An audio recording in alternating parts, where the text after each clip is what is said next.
आज की वीडियो आपके लिए बहुत ज़्यादा खास होने वाली है क्योंकि आज मैं लेकर आई हूँ ऐसी मिठाई की रेसिपी। जो मिठाई तो एक है पर आप जब इसको खाएंगे तो आपको एक मिठाई के अंदर ही दो दो मिठाइयों के फ्लेवर मिलने वाले हैं।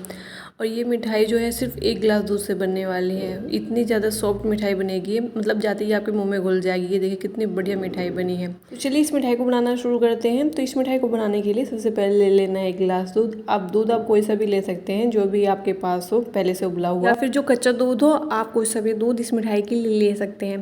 पर ये जो दूध है ये तो मैंने मलाई वाला दूध लिया है। इस दूध को मैंने पहले से पका के रखा था और इसके ऊपर बहुत सारी मोटी सी मलाई आ गई थी, तो मैंने वो मलाई भी इसके अंदर डाल ली है। अब ज़रूर नहीं आपको मलाई वाला दूध ही लेना है, नॉर्मली जैसा भी हो आप इसके लिए ले सकते हैं। इसके बाद दूध को अच्छे से उबाल लेना है जब तक कि जो दूध है अच्छे से उबल ना जाए, इसके अंदर उबाल ना आ जाए। और दूध को उबालते टाइम ना इस तरह से इसे चलाते रहना है, साइड से इस तरह से खुरचते रहना है, क्योंकि जब हम इस तरह से दूध पकाते हैं तो जो साइड में लग जाता है, इसलिए इसे बराबर चलाते रहना है। अब देखिए जो दूध है काफ़ी अच्छे से उबल चुका है, इसके अंदर कितना अच्छा सा उबाल आ चुका है। अब जब दूध को आप इस तरह से उबालें ना तो जो गैस का फ्लेम है वो आपको हाई रखना है। हाई फ्लेम पर अगर आप इस तरह से उबालेंगे तो जो दूध है बहुत जल्दी उबल जाएगा। अगर आप लो फ्लेम पे इसको पकाएंगे तो जो दूध में गाढ़ा होने में बहुत ज़्यादा टाइम लगेगा, तो इसलिए गैस का फ्लेम आपको हाई रखना है। अब ये देखिए मैंने आधी कटोरी चीनी ली है। अब आप मीठा इसमें आप अपने टेस्ट के अकॉर्डिंग डाल सकते हैं, जितना भी मीठा आप खाना पसंद करते हैं। ज़रूरी नहीं आपको आधी कटोरी चीनी इसमें डालनी है। आप कम बढ़ती जितना भी आप पसंद करते हो खाना, आप उस हिसाब से इसमें डाल सकते हैं। अब चीनी को आप जब दूध को उबलना रखते हैं आप उस टाइम भी इसमें चीनी डाल सकते हैं। अब ये देखिए दूध को बराबर इस तरह से चलाते रहना है। इसे चलाना बंद बिल्कुल नहीं करना, इसे बराबर इस तरह से ही चलाते रहना है जब तक कि जो दूध है अच्छे से गाढ़ा ना हो जाए। अब ना दूध को इस तरह से चलाते हुए इसे इतना गाढ़ा कर लेना है जितना, मतलब ये जो दूध है आधा ना रह जाए। आपने एक गिलास दूध लिया था तो जब एक गिलास दूध का आधा ना रह जाए तो आपको इसको इतना गाढ़ा कर लेना है। अब ये देखिए जो दूध है काफ़ी गाढ़ा हो चुका है, तो इसे चलाना बंद बिल्कुल नहीं करना, क्योंकि इस टाइम दूध काफ़ी लग जाता है। तो बराबर इसे इस तरह से ही चलाते रहना है। इसके बाद मैंने लिया है सूखे हुए नारियल का बुरादा। तो ये एक कटोरी बुरादा है। अब आप इसकी जगह जो ताजे वाला नारियल आता है वो भी ले सकते हैं। ताजे नारियल को मिक्स में ग्राइंड कर लेने के बाद आप उसका यूज इसमें कर सकते हैं। उसके बाद इसे अच्छे से मिक्स करते हुए चला लेना है। अब ये देखिए इसमें नारियल डालते ही ये जो दूध है एकदम से कितना ज़्यादा गाढ़ा होने लगा है। इसे बराबर इस तरह से ही चलाते रहना है, इसे चलाना बंद बिल्कुल नहीं करना। अब ये जो मिठाई है ना बहुत जल्दी बनकर तैयार हो जाती है, मतलब आधा घंटा भी नहीं लगता इस मिठाई को बनाने में, बहुत जल्दी बनती है ये। आपने अगर कभी इस तरह से मिठाई नहीं बनाई तो एक बार ज़रूर बनाइएगा। ये मिठाई बड़ों से लेकर बच्चों तक सभी को बहुत ज़्यादा पसंद आने वाली है। और फ्रेंड्स अगर आपने इसको एक बार बना लिया तो आप फिर इस मिठाई को बार बार बनाकर खाना पसंद करेंगे, क्योंकि ये जो मिठाई है खाने में बहुत ज़्यादा टेस्टी लगती है। इसके साथ ही इसमें जो बनाने का जो टाइम लगता है वो बहुत कम लगता है, बहुत जल्दी ये मिठाई बन जाती है। अब देखिए इसे बराबर इस तरह से ही चलाते रहना है, इसे चलाना बंद बिल्कुल नहीं करना। इस तरह से चलाते हुए जब मिक्सचर कढ़ाई छोड़ने लगे और मिक्सचर चिकना चिकना सा लगने लगे तो समझ जाइए मिठाई जमाने के लिए परफेक्ट हो चुका है। अब ये देखिए जो मिक्सचर है इसने कढ़ाई को छोड़ दिया है और ये बहुत ज़्यादा चिकना हो गया है। अब आप इसमें एक चम्मच घी भी डाल सकते हैं। अब देखिए मैं इस मिठाई को 2 फ्लेवर में बनाने वाली हूँ, तो इसमें से थोड़ा सा मैंने बचा लिया है और बाकी का जो मिक्सचर है वो मैंने इस तरह से निकाल लिया है। अब इसके बाद मैंने लिया है थोड़े से फूड कलर। तो जो फूड कलर है वो मैंने रोज़ वाटर में डाला हुआ है। आप कोई भी इसमें टेस्ट देना चाहे या कोई भी कलर देना चाहे आप डाल सकते हैं। और जो बाकी का जो मिक्सचर है उसमें आप थोड़ा सा इलायची पाउडर डाल सकते हैं। तो इस तरह से एक मिठाई में 2 टेस्ट आपके में आ जाएंगे। इसके बाद इसे इस तरह से चलाते रहना है जब तक ये अच्छे से गाढ़ा ना हो जाए और इसका बहुत बढ़िया सा कलर ना आ जाए। इसे बराबर इस तरह से ही चलाना है। अब आप इस मिठाई को एक ही फ्लेवर में बनाना चाहते हैं तो आप इसमें फूड कलर और रोज़ वाटर को स्किप कर सकते हैं। इसमें आप थोड़ा सा इलायची पाउडर डाल सकते हैं और एक ही कलर में आप इस मिठाई को बना सकते हैं। नहीं तो आप रोज़ वाटर डाल सकते हैं और इलायची को स्किप कर सकते हैं। जो भी आप डालना चाहें आप डाल सकते हैं। अब देखिए काफ़ी गाढ़ा हो चुका है, इससे ज़्यादा इसे और नहीं पकाना। अब आप जिस भी बर्तन में मिठाई को सेट करने वाले हैं उस बर्तन में आपको इस तरह से थोड़ा सा घी लगा लेना है। घी लगाने से जो मिठाई है वो आसानी से निकल जाती है, बर्तन में चिपकती नहीं। अब देखिए जो बिना फूड कलर वाला जो मिठाई का मिक्सचर है वो इस तरह से पहले नीचे फैला लेना है। अब इसे ज़्यादा मोटा नहीं फैलाना, इसे थोड़ा पतला ही फैलाना है, क्योंकि इसके ऊपर एक लेयर और आने वाली है। चम्मच की हेल्प से आप इसको इस तरह से फैला सकते हैं। अब आप जिस भी आकार में, गोलाकार या फिर इस तरह से चौकोर में मिठाई को फैलाना चाहते हैं आप फैला सकते हैं। मिठाई को चम्मच से अच्छे से सेट कर लेना है। इसके बाद जिस मिक्सचर में फूड कलर मिला के रखा हुआ था वो इस तरह से इस पे फैला लेना है। इसे भी बहुत अच्छे से दबाते हुए अच्छे से सेट कर लेना है। इस मिठाई को सेट करने के लिए ज़्यादा टाइम तक छोड़ने की ज़रूरत बिल्कुल नहीं है, क्योंकि ये जो मिठाई है सिर्फ आधे घंटे में ही बहुत अच्छे से सेट होकर तैयार हो जाती है।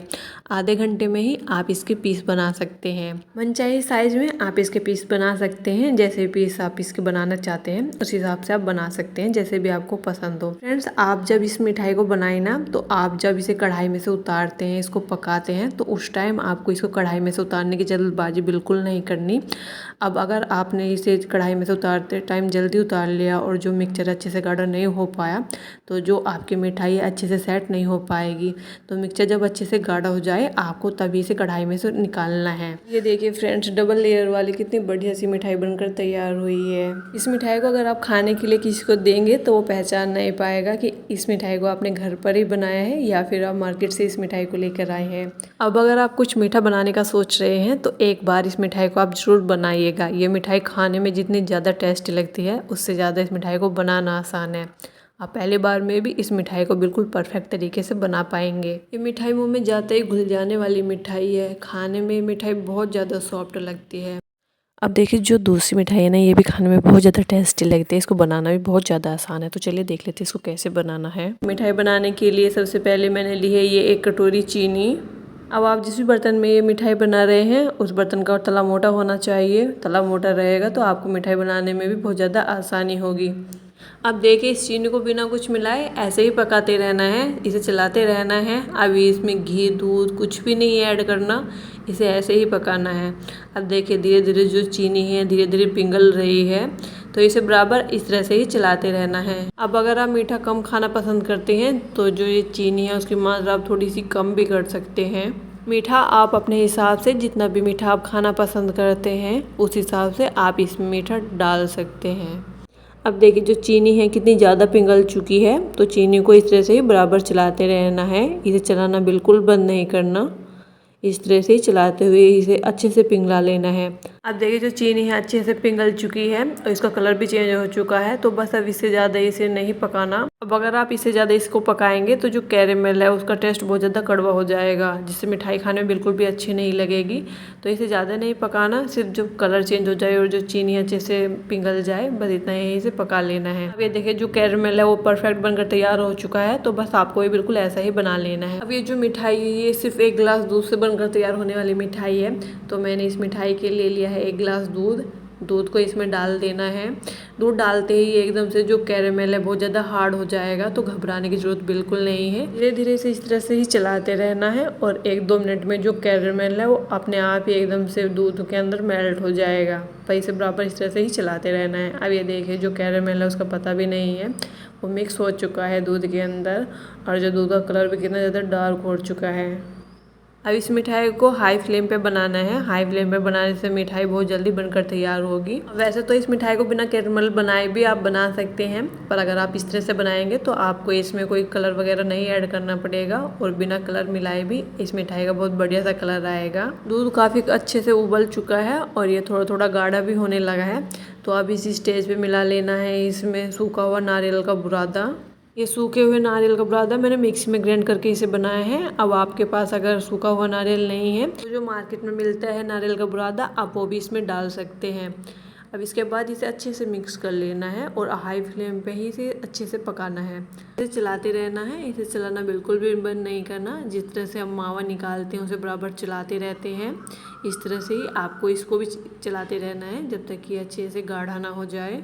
अब ये देखिए कितना ज़्यादा गाढ़ा हो चुका है और इसका कलर भी बहुत ज़्यादा डार्क हो चुका है। फ्रेंड्स, अगर हम डायरेक्ट दूध में चीनी डालकर ऐसे ही मिठाई बनाएंगे तो उसका टेस्ट बिल्कुल अलग आएगा, और अगर इस तरह से अगर हम कैरेमल बनाकर मिठाई बनाते हैं तो इसका टेस्ट बिल्कुल अलग आता है। अब आप जिस तरीके से मिठाई बनाना चाहते हैं आप उस तरीके से बना सकते हैं। अब ये देखिए कितना ज़्यादा गाढ़ा हो चुका है, तो बस इसे इससे ज़्यादा गाढ़ा नहीं करना। इसके बाद आप जिस भी बर्तन में मिठाई को सेट करने वाले हैं उस बर्तन में आपको घी लगा लेना है। इस तरह से बर्तन में घी लगाकर अगर मिठाई को सेट करते हैं तो मिठाई आसानी से निकल जाती है। इस तरह से मिठाई बिल्कुल नहीं चिपकती, तो घी लगाकर ही आपको मिठाई को बर्तन में सेट करना है। अब ये देखिए मैंने सारा मिठाई का मिक्सचर इस प्लेट में फैला लिया है। इसके बाद इस मिक्सचर को प्लेट में अच्छे से सेट कर लेना है। अब आप मोटे साइज़ में अगर मिठाई बनाना चाहते हैं तो आप इस मिक्सचर को मोटा मोटा ही फैला सकते हैं, नहीं तो अगर आपको पतली मिठाई पसंद हो तो आप इसको पतला ही फैला सकते हैं। तो आप मिठाई को फैलाने में चम्मच की हेल्प भी ले सकते हैं, पर मिठाई फैलाने से पहले आपको चम्मच में पहले थोड़ा सा घी लगा लेना है, उसके बाद चम्मच को सेट करना है। घी लगा लेंगे तो जो मिठाई है वो चम्मच में चिपकेगी नहीं और आसानी से ऊपर से जो मिठाई है अच्छे से चिकनी हो जाएगी। अब आपको इस मिठाई को सेट करने के लिए नॉर्मली 3 से 4 घंटा रखना ही रखना है। अब आपके पास अगर टाइम ज़्यादा है तो आप इस मिठाई को सेट करने के लिए ज़्यादा टाइम के लिए भी रख सकते हैं। इतने ज़्यादा टाइम के लिए आप इस मिठाई को रखेंगे, मिठाई उतनी ज़्यादा बढ़िया से सेट हो पाएगी। इसके बाद मनचाहे पीस में आपको इसको काट लेना है, जैसे भी काटना आपको पसंद हो। अब मैंने इस मिठाई में ड्राई फ्रूट्स का यूज़ नहीं किया था, तो मैं इस तरह से इसके ऊपर थोड़े से काजू लगा रही हूँ।